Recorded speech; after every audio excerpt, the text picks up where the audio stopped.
Missing link-nya di mana tuh? Poin yang hilang di mana? Kenapa kok gagasannya tuh sepertinya tidak sampai gitu ke masyarakat khususnya di akar rumput ya atau grassroots communities? Nggak muncul tuh. Publik akhirnya nggak tahu. Kalau misalnya dia jadi, dia mau bawa apa? Akhirnya ketika dia udah jadi, kita bingung. Ketika jadi seorang pemimpin, maka harus siap. Yang pertama, menggalang dukungan. Yang kedua, membuat gagasan.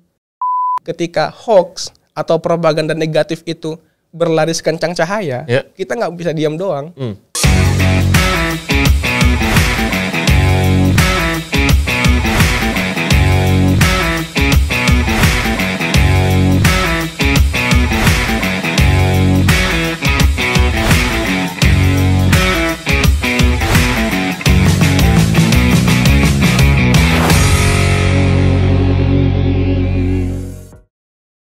Halo, selamat datang di podcast KPU RI edisi spesial Pemilih Muda. Nah, mungkin teman-teman berasa ada sedikit yang berbeda nih di podcast ini hari ini karena memang ini edisi spesial khusus Pemilih Muda. Ada saya Jason Axelino dari Universitas Gadjah Mada yang akan men-take over atau mengambil alih podcast ini. Dan pastinya saya nggak sendirian, teman pemilih, karena ada rekan saya. Ada siapa nih namanya nih? Doni Pratama Siregar. Dari FH Undip. Dari 19. Fakultas Hukum ya. Di Universitas Diponegoro di Semarang ya? Ya. Nah, gimana nih kabarnya akhir-akhir ini nih? Alhamdulillah sehat lah akhir ini. Kesibukannya apa aja nih? Ya kesibukan mahasiswa tua biasa, skripsian. Waduh, lancar-lancar tuh? Insya Allah lancar sampai kesimpulan. Wah, mantap. Berarti udah sedikit lagi ya? Sedikit lagi. Sedikit lagi perjuangan menuju kelulusan. Iya, sedikit lagi aja. Oke, nah ini karena kita akan membahas nih tema yang luar biasa menarik ya. Karena podcastnya juga di KPU. KPU hubungannya apa nih ya? Pasti hubungannya sama pemilihan umum alias pemilu. Dan apalagi di tahun depan itu akan ada pesta demokrasi yang seru nih kayaknya nih untuk diperbincangkan. Nah mungkin kalau dari Doni sendiri, sebelumnya udah pernah ikut pemilu atau belum? Kalau saya udah pernah. Di tahun berapa tuh? 2019 waktu Pilpres. Bisa diceritain nggak keseruannya kayak gimana waktu itu? Nah kalau saya kan sebenarnya orang kampung ya, kebetulan di Sumatera Utara. Jadi kalau euforia itu sebenarnya karena semuanya orang kampung. Jadi ya sebatas ke TPS, memilih, habis itu lanjut lagi ke ladang, ke kebun gitu. Jadi hanya sebatas mungkin banyak logo partai atau bendera partai di kampung itu sendiri gitu. Kalau kampung di mana sih? Di Danau Toba? Bukan. Saya masih jauh banget dari Sumatera Utara. Dari Medan tuh masih 8 jam lagi. Wah. Agak pelosok banget lah kalau saya. Agak pelosok. 8 jam dari Medan tapi masih ada euforianya terasa ya? Masih terasa. Kayak gimana sih euforianya tuh waktu itu? Euforianya itu sebenarnya sebelum mencoblos itu kan biasanya kita buat TPS-nya. Nah, kalau di kampung itu teman-teman, kalau misalnya buat TPS itu bareng. Warga desa tuh buat tenda, buat ini itu bareng-bareng biasanya. Nah, itu kan euforianya udah dapet. Nanti besoknya itu bakal diinfoin satu-satu. Biasanya pada datang bersamaan. Saya pagi sampai siang. Karena kan kita sore mungkin ke ladang, ke kebun. Jadi biasanya tetangga-tetangga itu ngajak pagi buat ikut ke TPS. Jadi memang di kampung walaupun di pelosok nih, tapi kalau buat memilih itu pasti ke TPS. Karena emang cuma 5 menit aja kan, nyoblos habis itu pergi lagi. Gitu. Kalau di kampung kamu sendiri kira-kira ada berapa orang tuh waktu itu? Kalau di kampung saya itu mungkin 1000-an lah. 1000-an ya? Suara. Ya. Oke, kampungnya cukup besar ya. Ada berapa TPS tuh waktu itu di dekat rumah kamu? Kalau kami itu TPS-nya itu cuma satu doang, satu tempat gitu. Jadi emang coblos di satu tempat mungkin ada 3 kotak suara. Karena emang cuma 1000 suara ya, jadi ya nggak perlu yang besar banget untuk TPS-nya. Dan itu sudah lebih dari cukup ya? Iya, lebih dari cukup. Insya Allah sore selesai. Wah, mantap. Untuk melayani masyarakat yang akan memberikan suaranya di sana. Nah, tadi ini kita udah omongin ya soal bagaimana euforianya untuk lingkungan ya di level kampung gitu ya. Kalau di internal keluarga sendiri seperti apa? Kalau sebenarnya di keluarga sendiri itu, kalau dari kita, kebetulan kan saya baru anak yang bisa memilih kebetulan di 2019. Jadi anak sulung nih berarti nih? Anak sulung, benar. Jadi ya tanggung jawab beban keluarga di Doni ya? Makanya harus buruan lulus ini makanya. Itu kalau di kita bebas aja mau pilih yang mana dan gak ada gesekan apa-apa sebenarnya. Mau orang tua pilih A, mau saya pilih B, ya itu kan hak kita sebagai warga negara. Nah, kalau biasanya nih, kalau kamu melihat di dalam keluargamu sendiri gitu, apakah mereka mengenal atau enggak sih siapa yang mereka pilih? Mungkin untuk sebatas pilpres mengenal. Jadi kan kita kalau misalnya pilpres kan mungkin hanya ada 2 paslon lah ya, standarnya. Mungkin kalau lebih, mungkin pun itu harus presidensial threshold-nya terpenuhi gitu. Nah kalau misalnya di internal keluarga itu mungkin yang tidak mengenal itu DPR atau mungkin legislatifnya. Di yang pileg memang, ya? Iya, yang memang cukup banyak calon kan. Barangkali nggak semuanya mengenal karena memang kampanyenya pun nggak langsung turun ke kampung. Yes. Jadi informasi dari apa yang ingin disampaikan oleh pileg ataupun caleg itu nggak nyampe sampai ke kampung. Tapi kalau kamu sendiri, kalau misalnya mungkin keluarga nih masih ada yang kurang mengenal, kalau kamu sendiri cukup mengenal nggak untuk pileg? Kalau saya sendiri untuk taraf DPR RI sampai DPR provinsi itu masih kenal. Cuman kalau misalnya udah masuk ke kabupaten atau mungkin DPD RI itu udah nggak kenal lagi. Karena kita nggak dapat akses informasi tentang siapa sih sebenarnya yang maju. Karena kebetulan akses internet di saya itu masih susah.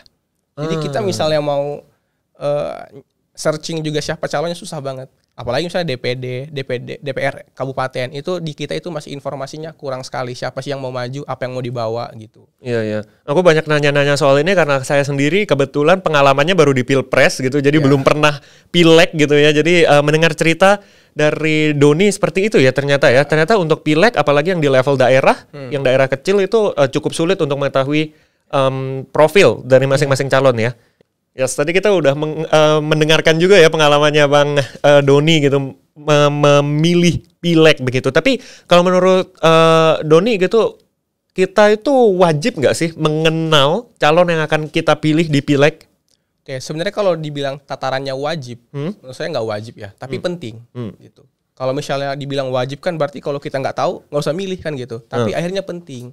Nah, si calon ini pun harusnya informasi yang dia sampaikan harus sampai ke akar rumput, sampai ke kampung, sampai kemanapun itu. Karena apa? Karena namanya pileg, namanya DPR, baik itu lingkup nasional sampai lingkup kabupaten, itu kan punya dapil.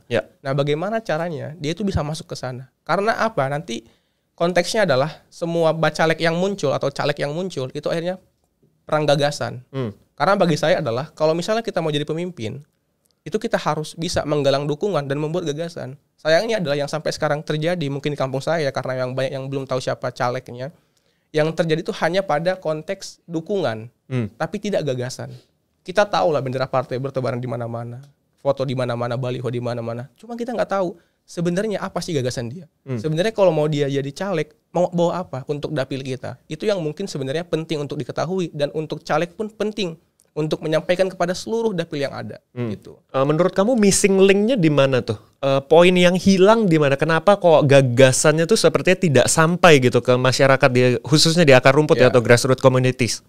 Karena kalau bagi saya di mana apa yang hilang dari itu? Yang pertama adalah mungkin besarnya wilayah ya, besarnya daerah pemilihan. Dan yang kedua adalah fokus mereka akhirnya fokus untuk mendulang dukungan.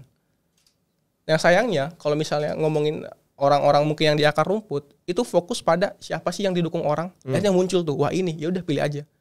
Mereka pun akhirnya nggak lagi memperdebatkan gagasan apa yang dibawa, hanya memperdebatkan siapa yang dari partai mana misalnya, udah gimana dia pernah jadi anggota nggak atau enggak gitu. Akhirnya nggak muncul tuh, publik akhirnya nggak tahu kalau misalnya dia jadi dia mau bawa apa. Akhirnya ketika dia udah jadi kita bingung karena kita nggak pernah tahu apa yang dia bawa gitu. Oke.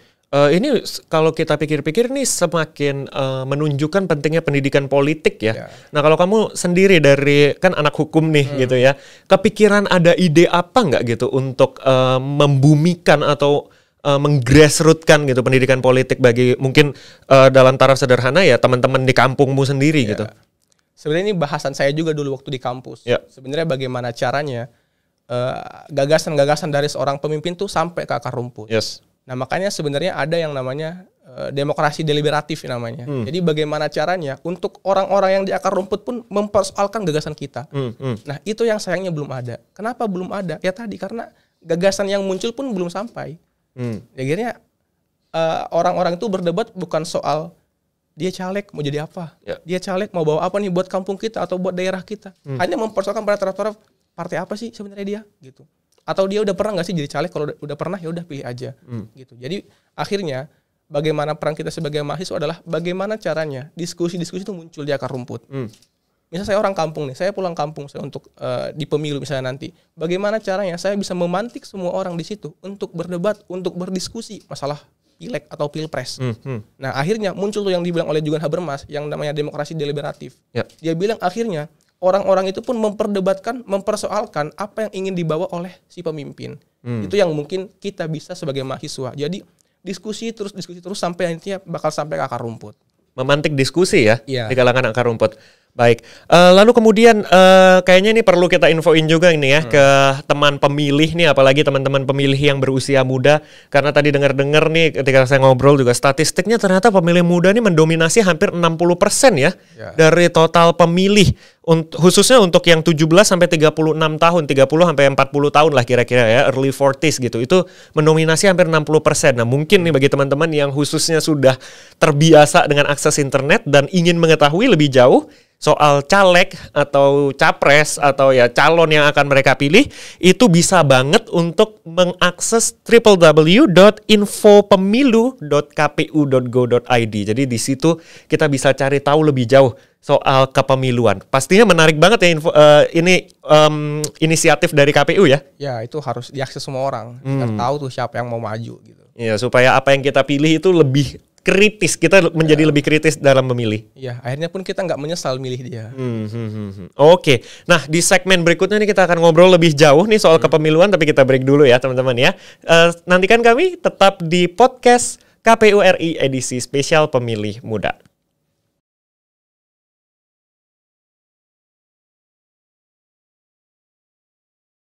Hello, balik lagi di podcast KPU RI edisi spesial Pemilih Muda. Masih ada gue di sini, Jason Akselino dari UGM, dan ada Doni ya, dari Undip di Semarang. Nih kita beda kota tapi dipersatukan nih sama podcast KPU RI, luar biasa banget. Nah, tadi di segmen sebelumnya teman-teman kita udah ngobrol cukup banyak ya tentang situasi pemilu gitu. Gimana serunya pemilu, gimana euforianya pemilu di kampungnya kamu ya, di Sumatera Utara yang 8 jam dari Medan itu ya.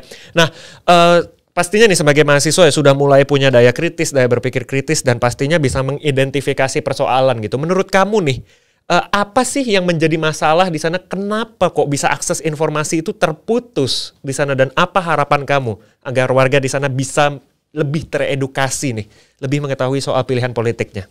Oke, kalau saya sebagai mahasiswa ya, dan kebetulan kan saya di Jawa. Ini kali pertama sebenarnya saya kuliah, akhirnya langsung ke Jawa. Dan melihat bagaimana bedanya akses informasi yang ada di sini dan juga di sana. Nah, sebenarnya kalau saya dibilang apa sih persoalannya?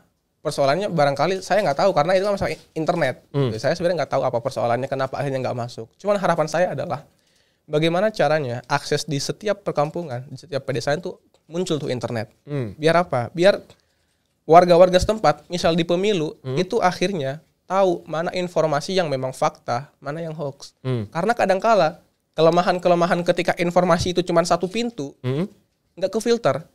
Jadi ada share di Instagram, di Facebook, di Twitter, orang semua percaya karena hanya ada satu akses yang bisa diakses gitu.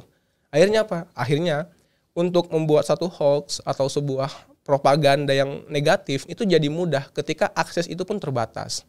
Maka sebenarnya harapan saya adalah ketika memang kita ingin untuk mengurangi atau meminimalisir untuk propaganda-propaganda negatif, maka aksesnya diperluas. Supaya apa? Supaya bisa nih kita filter mana sekiranya yang informasi-informasi yang ya mungkin emang itu nggak benar, atau mungkin aja benar cuman memang dipotong-potong videonya. Kan sekarang banyak banget video yang dipotong, di-share di WhatsApp, semua percaya. Nah, di TikTok gitu ya? Iya, itu kondisinya sekarang sampai saat ini seperti itu. Jadi akhirnya adalah mudah sekali untuk memecah belah masalah politik di kita gitu. Oke, jadi sebenarnya poinnya di sini adalah masyarakat itu mesti punya kemampuan selain sudah diberikan akses gitu ya, pastinya harus aksesnya harus ada dulu gitu ya. Lalu punya kemampuan filterisasi yang mandiri. Seperti itu ya, supaya tidak mudah terjebak pada propaganda. Tapi nanti kita akan ngomongin soal filterisasi informasi lebih jauh, tapi aku pengen balik ke pertanyaan yang cukup basic gitu. Menurut kamu tuh sebagai mahasiswa yang suka berpikir idealis nih, pemilu itu yang ideal seperti apa sih? Pemilu yang ideal ya? Mungkin satu kata nih jawabannya nih. Satu kata ya? 2 kali. 2, oke. Tarung gagasan. Tarung gagasan. Kenapa itu begitu penting? Karena saya melihat ya, karena kan saya baru sekali memilih. Yang saya lihat adalah kita sedikit sekali mendiskusikan tentang ide-ide, pikiran-pikiran dari seorang calon. Akhirnya kita nggak tahu kita milih apa. kita tahu kita milih siapa, tapi nggak tahu kita milih apa. Kenapa kita nggak tahu? Karena siapanya kan orangnya. Apanya ini adalah apa yang akan dia bawa. Itu kita nggak ngerti. Akhirnya apa? Akhirnya bagi saya, pemilu yang ideal adalah pemilu yang memang tarung gagasan. Bukan banyak-banyakan daerah kampanye, bukan banyak-banyakan masa di kampanye, enggak. Gitu. Karena tadi saya highlight bahwa ketika jadi seorang pemimpin, maka harus siap. Yang pertama, menggalang dukungan. Yang kedua, membuat gagasan. Dukungan tanpa gagasan sama dengan nol, nihil kan. Ada dukungan doang, nggak ada gagasan. Akhirnya nol. Tapi gagasan baik tanpa dukungan sama dengan nol juga. Kenapa saya bilang nol? Karena muncul gagasan yang baik, tapi tidak disertai dukungan yang banyak, itu nggak jadi gagasan. Sebaik-baik apapun kita menggagas, kalau kita nggak menang, nggak jadi tuh barang. Gitu. Makanya saya kira adalah bagaimana nanti ini biar ideal, itu seimbang. Antara memikirkan dukungan, memikirkan koalisi barangkali, dan juga memikirkan gagasannya. Supaya apa? Supaya ada kemajuan lah di masyarakat kita. Yang tadinya cuman ikut-ikutan kampanye, akhirnya bisa mendiskusikan hal-hal yang substantif. Gitu. Yes, berarti poinnya adalah keseimbangan di antara kedua elemen itu gitu ya, antara gagasan dan dukungan. Karena berdasarkan observasi kamu selama ini sepertinya kok jomplang gitu ya, sangat berorientasi, diskursusnya itu sangat berorientasi pada figur ya, bukan pada gagasan. Iya benar. Dan gagasan itu yang kamu inginkan. Oke, dan pastinya nih kalau kita ngomongin gagasan gitu ya, gagasan itu kan pasti untuk memperoleh dukungan itu kan harus disebar tuh informasinya. Nah sekarang kita balik lagi nih ke poin bahasan kita yang tadi nih, soal filterisasi informasi. Menurut kamu nih, supaya masyarakat khususnya di akar rumput gitu atau di grassroots communities untuk memperoleh kemampuan untuk filterisasi informasi secara mandiri itu mereka mesti gimana sih? Kalau bagi saya, kita sebagai mahasiswa tuh harus mulai dulu gitu. Karena kita kan banyak julukan ya. Iron Stock lah, agen perubahan lah. Jadi coba mulai dari kita. Apa yang pertama? Yang pertama adalah kalau misalnya ada hoax, jangan ikut-ikutan. Ada propaganda negatif, jangan ikut-ikutan. Tapi sayangnya, ketika hoax atau propaganda negatif itu berlari sekencang cahaya, kita nggak bisa diam doang. Cuman dia lewat, kita diam aja. Nggak bisa. Ini kita harus batasin tuh. Gimana cara membatasi kita? Jadi kita akhirnya coba untuk membuat, kita kan punya Instagram, semua punya Facebook. Saya sering sebenarnya buat di Instagram apa yang memang sebenarnya faktanya gitu. Jadinya orang-orang tahu bahwa wah ini ternyata harus di cross check lagi nih, lebih jelas gitu. Karena tadi saya bilang ketika hoax dan propaganda negatif itu berlari sekencang cahaya, kalau kita cuma diam doang, dia cuma lewat aja, paling cuma misi gitu doang. Tapi kalau kita batasin kan akhirnya jadinya orang-orang yang mendapatkan informasi itu pun punya sudut pandang lain. Tidak hanya kacamata kuda tuh yang cuma ke depan terus, aja. Iya, jadi akhirnya semua orang tuh dapat sudut pandang yang banyak dan bebas dia milih yang mana. Jadi kalau misalnya sudah mulai ada kampanye-kampanye bernuansa negatif begitu ya, itu salah satu peran yang bisa dilakukan mahasiswa adalah report mungkin ya kalau misalnya itu ada di sosmed gitu ya. Mungkin membuat antitesa dari hoax itu tepatnya. Jadi nanti kesimpulan yang dibuat oleh si pembaca dari tesis tadi dan antitesa itu akhirnya ya dia dapat dikembalikan lagi ke pembacanya begitu ya. Jadi ya paling tidak kita harus selalu siap menjadi antitesa hoax itu sendiri. Providing the counter argument. Waduh, keren tuh. Oke, kalau kita ngomongin sosmed kayaknya mungkin berasa terlalu luas gitu ya. Kalau di keluarga sendiri gitu, kayaknya kalau saya pribadi gitu ya, kayaknya berasa banget tuh ya broadcastan di grup-grup WA gitu. Nah kalau peran mahasiswa di keluarga sendiri gimana tuh kalau menurut kamu? Kalau peran mahasiswa di keluarga kadang-kadang kan kalau grup di keluarga itu kan agak sensitif ya. Kadang-kadang kita bijak itu masih kecil ya sok bijak. Gitu. Aduh. Tapi paling tidak kita coba share hal yang lain yang memang tidak berbau-berbau itu. Kebetulan kalau di saya karena emang nggak ada internet ya orang tua saya juga nggak pakai Android gitu. Jadi emang grup kita juga nggak ada gitu. Masih cukup kondusif gitu ya. Pembicaranya pembicaraan langsung ya, bukan texting via WA ya. Kita mungkin kalau milih calon itu ya yang memang keluarga gitu ya, emang maju keluarga kita dukung. Karena memang mau gimana pun hoax yang beredar, kalau nggak ada Android, nggak ada internet, nggak bakal nyampe gitu. Akhirnya alhamdulillah kalau di keluarga saya itu nggak pernah ada konflik masalah broadcast grup WhatsApp gitu. Iya. Kalau itu kan kita udah ngomong ya barusan peran kita sebagai mahasiswa. Kalau kamu sebagai mahasiswa melihat nih platform media sosial itu sudah cukup memberikan perlindungan nggak sih terhadap black campaign, hoax dan kampanye yang bernuansa negatif lainnya? Ya kalau misalnya ngomongin media sosial kan nggak bisa kita kontrol ya sebenarnya, karena kan orang-orang bebas untuk share apa yang mau dia share, membuat satu postingan. Jadi sebenarnya kalau di kita ini yang bisa kita kelola adalah mungkin dari KPU sendiri kan pasti ada untuk pengolahan informasi, filtrasi informasi. Cuman tadi saya bilang bahwasannya sekarang ini banyak banget akun Instagram, siapa aja bisa buat Instagram, buat Facebook, buat WhatsApp. Jadi ya mungkin kalau dari saya pribadi sebagai mahasiswa cukup menjadi penengah konflik aja. Jadi kalau misalnya kamu nggak bisa menyelesaikan, jangan ikut-ikutan. Gitu. Kalaupun misalnya kamu nggak bisa menyelesaikan, ya udah lebih baik diam, nggak ikut-ikutan. Karena bagi saya bahwa kita kan punya privilege sendiri kan sebagai mahasiswa. Jadi itu harus dijaga, itu harus dibuktikan bahwa memang kita ini adalah seorang intelektual. Wes, membuktikan diri sebagai seorang intelektual yang apa-apa debat gagasan gitu ya, bukan debat personal. Benar-benar. Oke, kita udah denger nih gagasan-gagasan dari Doni gitu, ide-ide dari Doni gitu mengenai seperti apa pemilu yang ideal. Pastinya nanti obrolan kita akan berlanjut lagi di segmen berikutnya, pasti nggak jauh-jauh bahas soal kepemiluan. Maka tetap jangan kemana-mana, tetap di sini di podcast KPU RI edisi spesial Pemilih Muda.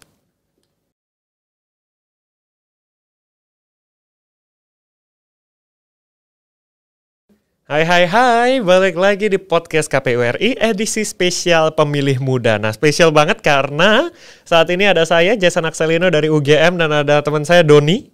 Dari Undip. Dari Undip, kita take over ya, atau kita ambil alih nih podcastnya KPU. Yes, kalau tadi kita udah bahas soal harapan penyelenggaraan pemilu di tahun 2024. Nah, kalau lu sendiri nih bakal milih di mana nih kayaknya nih? Kayaknya milih di Semarang ya. Udah cek DPT online belum? Oh itu belum.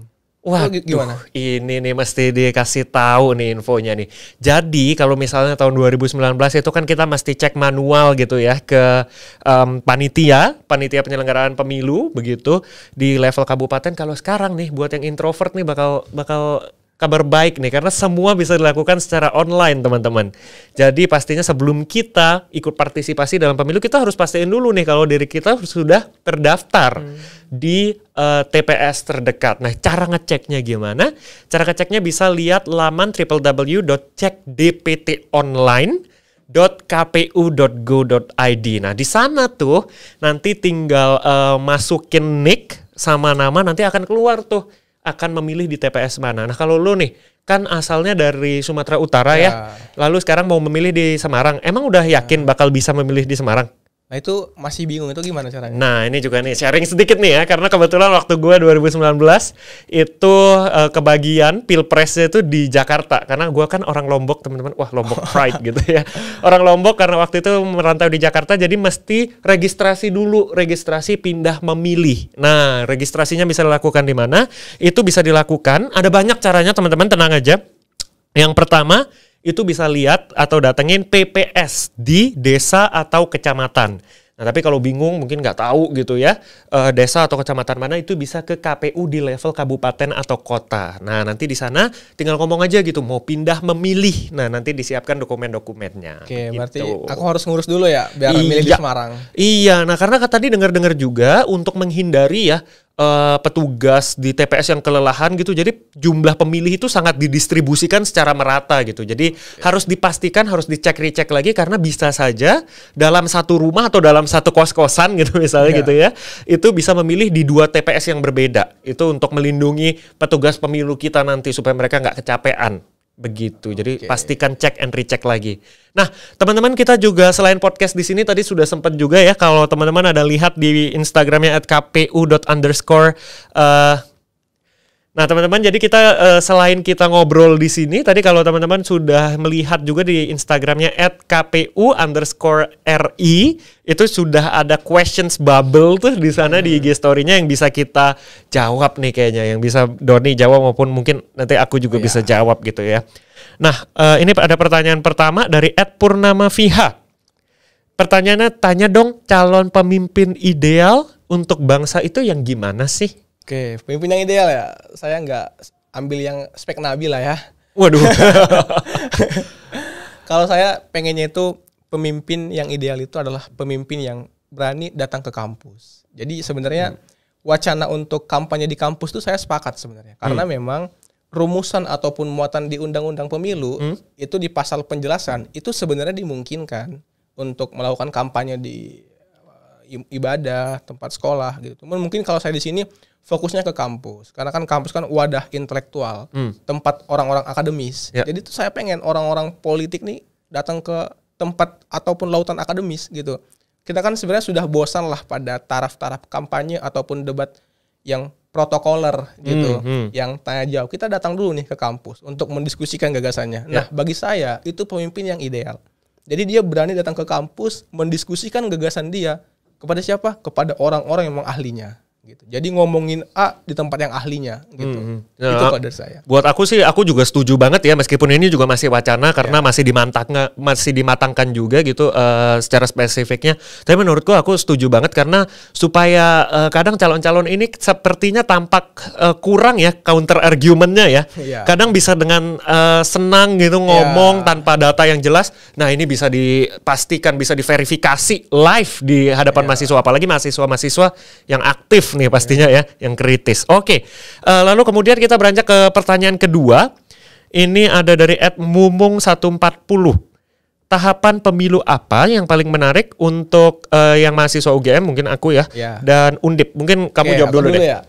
Aku karena dari Fakultas Hukum, jadi tahapan yang paling aku suka itu sengketanya. PHPU di MK sebenarnya. PHPU itu apa tuh? Mungkin bisa dijelasin ke teman-teman. Perselisihan hasil pemilihan umum. Oke, jadi kalau misalnya ada yang kurang setuju, ada sengketa antara kubu A sama kubu B misalnya. Saya paling suka di bagian situnya karena kan kita sebagai mahasiswa hukum tahu nih apa sih pelanggaran-pelanggarannya, bagaimana sih bersidang di MK gitu, dan deg-degan juga kan lihat hasilnya ataupun dengerin keputusan MK karena kan putusan MK kan final dan mengikat. Jadi kita tuh kalau di 2019 lumayan deg-degan juga ini MK bakal mutus apa nih. Kalau saya tahapannya itu paling saya tunggu, paling saya suka gitu. Kalau dari Jason sendiri gimana? Nah, kalau aku sih karena kalau kita bicara pemilu itu kan bukan soal nyoblos doang ya. Jadi itu pemilu itu tadi juga dengar-dengar itu lebih dari 20 bulan ya. 20 bulan sebelum hari pencoblosan itu sudah dimulai ada verifikasi dan segala macam. Kemudian pencoblosan, terus kerjanya KPU itu juga nggak selesai sampai pencoblosan gitu. Ternyata bisa 10 bulan sampai 1 tahun pasca pemilu itu masih bekerja. Kalau aku sih mungkin nggak ada fase spesifiknya gitu ya, because I enjoy the whole process gitu, kayak seru aja, apalagi aku yang ketertarikannya di bidang media gitu, jadi kayaknya seru aja gitu menyaksikan bagaimana politik itu, bagaimana dinamika politik itu berubah gitu selama tahapan-tahapan pemilu itu buat aku seru banget sih. Jadi menikmati semua momennya. Yes, enjoying all the moment. Oke, nah karena kita udah ngobrol cukup banyak nih dan pertanyaannya juga sudah kita jawab. Kayaknya kita mesti closing nih. Closing ya? Udah selesai ngebajak kita nih. Iya, kayaknya udah habis waktunya buat kita ya teman-teman ya. Karena kita juga harus gantian dengan teman-teman yang lain. Maka kayaknya sudah tiba saatnya untuk kita pamit dari sini. Ya. Supaya nggak kayak beberapa orang yang tidak mau beranjak dari kursinya gitu ya. Ini saatnya kita pamit teman-teman. Kalau begitu saya Jason Akselino dari UGM dan saya Doni Pratama dari Undip. Dari Undip kita akan pamit dari podcast ini. Sampai jumpa di kesempatan berikutnya. Dan pastinya tetap saksikan podcast edisi spesial Pemilih Muda yang diselenggarakan oleh KPU Republik Indonesia. Karena pastinya podcast KPU RI terdepan bicara kepemiluan. Bye!